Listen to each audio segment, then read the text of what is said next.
Manni abbichuun eessa jira? Dhugaan barbaada mucaa bira ilma Itoophiyaa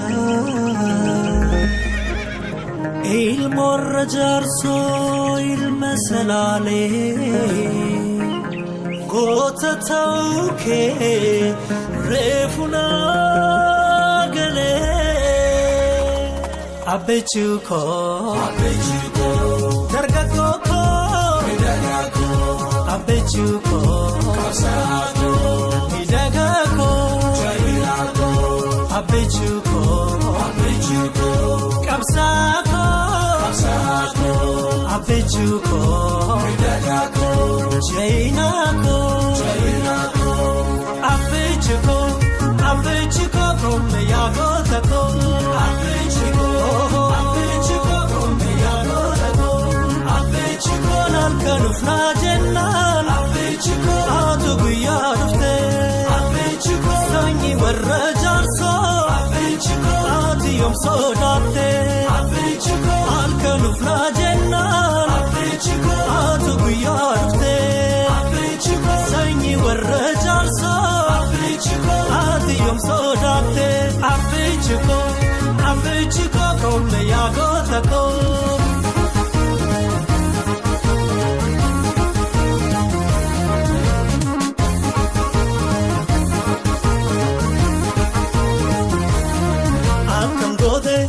Diina lente, akkam goote, diina gubde, anta wetta, anta jegna, yaannonee bersiteena.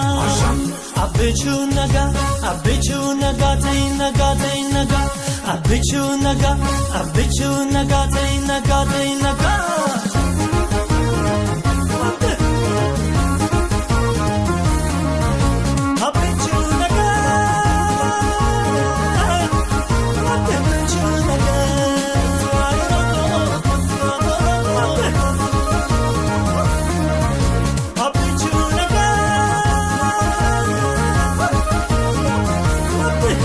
Abbeechuu koo dargaggoo koo abbeechuu koo miidhagaa koo abbeechuu koo qabsaa koo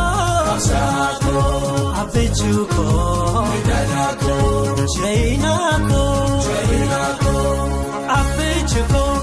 abbeechuu koo gomme yaa goota koo.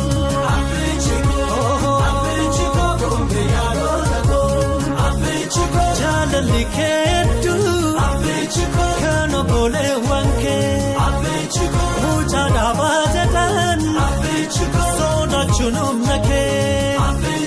Jaalalli keedduu kan obboleewwan kee mucaa dhaabaa jedhan sodaachuun humna kee. Abbeechuu koo gomme yaa goota koo.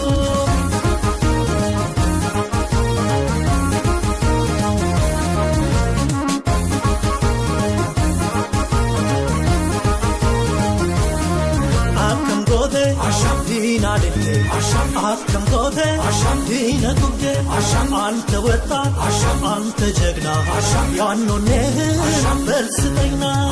Anta wetta, anta jegna, yaannonee bersiteena. Abbichuu nagaa ta'e nagaa, abbichuu nagaa ta'e nagaa.